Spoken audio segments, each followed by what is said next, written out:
It began with a telephone call. Not late at night or in the small hours of the morning, which might have served as a harbinger of bad news, but early in the evening. Yet something unnerved Esme Quentin the moment the telephone rang.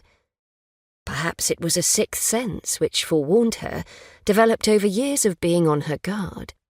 Certainly nothing which had gone before, no event that she could recall, or snippet of information she could bring to mind, had hinted at what she was about to hear and prepared her for what was to follow afterwards.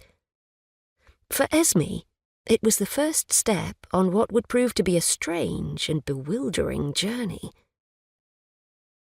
When the call came, Esme was kneeling in the large inglenook fireplace in her cottage, trying to relight the wood-burning stove, which she had mistakenly allowed to go out, so engrossed had she been in her current research project. Local ordnance survey maps were strewn across the floor, and reference books lay open on every available surface in the room.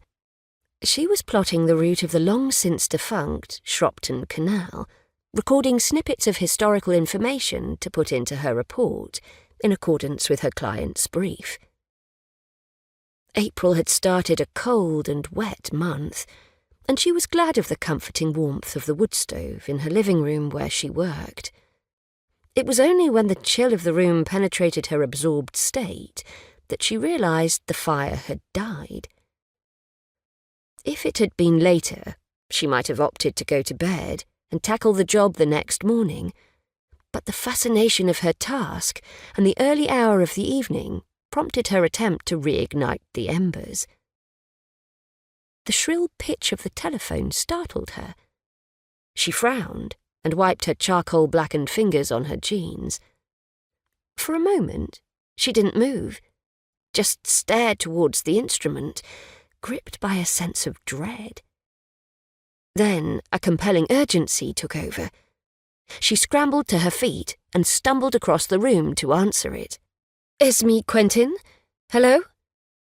The distress of her niece, Gemma, at the other end of the line was evident. "I'm at Shropton Hospital," she said, in a shaking voice. At first, Esme didn't understand. Gemma was a theatre nurse, so it was perfectly usual for her to be at Shropton Hospital. But as Esme opened her mouth to frame a question, Gemma's next words explained everything and sent a stab of horror through Esme's body. "It's Mum," Gemma continued, emotion threatening to overpower her. "She's been beaten up. Badly. You better come. They don't know if she'll survive."